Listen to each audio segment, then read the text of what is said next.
बड़ी खबर प्रधानमंत्री नरेंद्र मोदी से जुड़ी। इटली दौरे पर रोम पहुंचे हैं पीएम मोदी।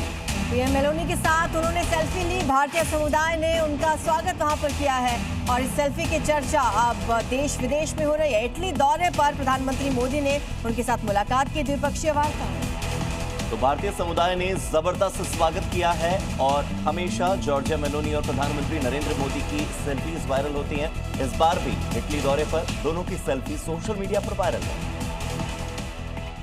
ईरान पर अटैक को लेकर अमेरिकी राष्ट्रपति डोनाल्ड ट्रंप ने एक बड़ा दावा किया है। सीज फायर के बाद अटैक को लेकर डोनाल्ड ट्रंप का दावा।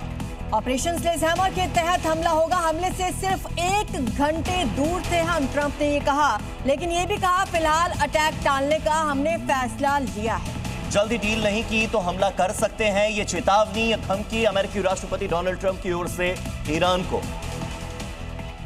तो अमेरिका ने ईरान पर समुद्री दबाव और ज्यादा बढ़ा दिया है। अमेरिकी सेंट्रल कमांड के मुताबिक ईरानी बंदरगाहों की ओर जाने वाले कई जहाजों का रास्ता बदला गया है और इस कार्रवाई के बाद खाड़ी क्षेत्र में तनाव बढ़ने, वैश्विक व्यापार प्रभावित होने की आशंका और ज्यादा गहरा गई है।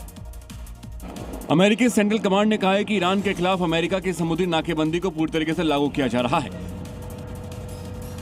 ईरानी बंदरगाहों में आने जाने वाले व्यापारिक मार्गों पर कड़ी निगरानी रखी जा रही है ताकि किसी भी तरह का कारोबारी लेन देन रोका जा सके। इस कार्रवाई के तहत अब तक करीब 89 कमर्शियल जहाजों का रूट बदल दिया गया है। अमेरिकी सेना का दावा है कि ये कदम प्रतिबंधों के प्रभावी पालन और क्षेत्रीय सुरक्षा सुनिश्चित करने के लिए उठाया गया है। इसी बीच बड़ी खबर है, राष्ट्रपति पुतिन को लेकर वो चीन पहुंचे हैं। फिलहाल बीजिंग पहुंचे हैं राष्ट्रपति पुतिन। तो रूस के राष्ट्रपति व्लादिमीर पुतिन चीन के 2 दिवसीय दौरे पर हैं। जिनपिंग और पुतिन के बीच में अहम बैठक होनी है और ये दौरा इसलिए भी महत्वपूर्ण हो जाता है क्योंकि अमेरिकी राष्ट्रपति डोनाल्ड ट्रंप के दौरे के ठीक बाद रूस के राष्ट्रपति व्लादिमीर पुतिन पहुंचे।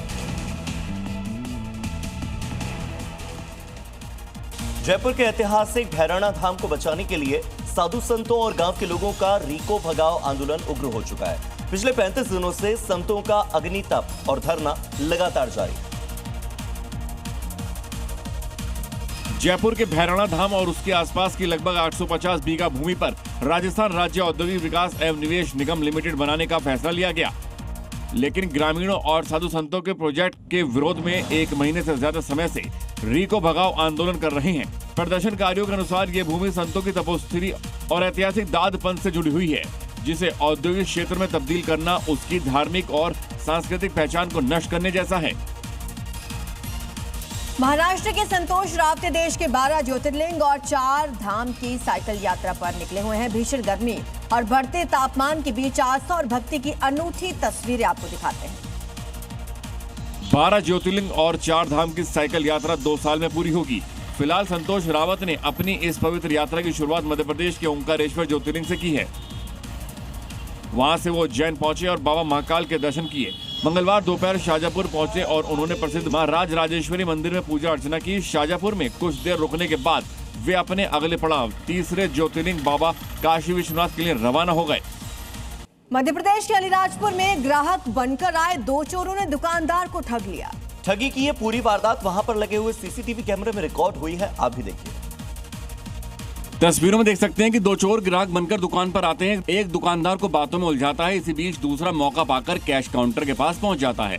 चोर चाबी से कैश काउंटर खोल लेता है, तभी पीछे से कोई आता है तो वो बंद कर देता है और फिर दोबारा कोशिश करता है, लेकिन कैश निकालने से पहले ही फिर एक शख्स पास से गुजरता है तो चोर सावधान हो जाता है। लेकिन तीसरी बार में चोर कामयाब हो जाता है और पैसे निकालकर अपनी जेब में रख लेता है। लेकिन चोर इस बात से अनजान है कि उसकी ये पूरी करतूत कैमरे में कैद हो गई। शिकायत के बाद अब पुलिस ने शातिर चोर की तलाश शुरू कर दी है।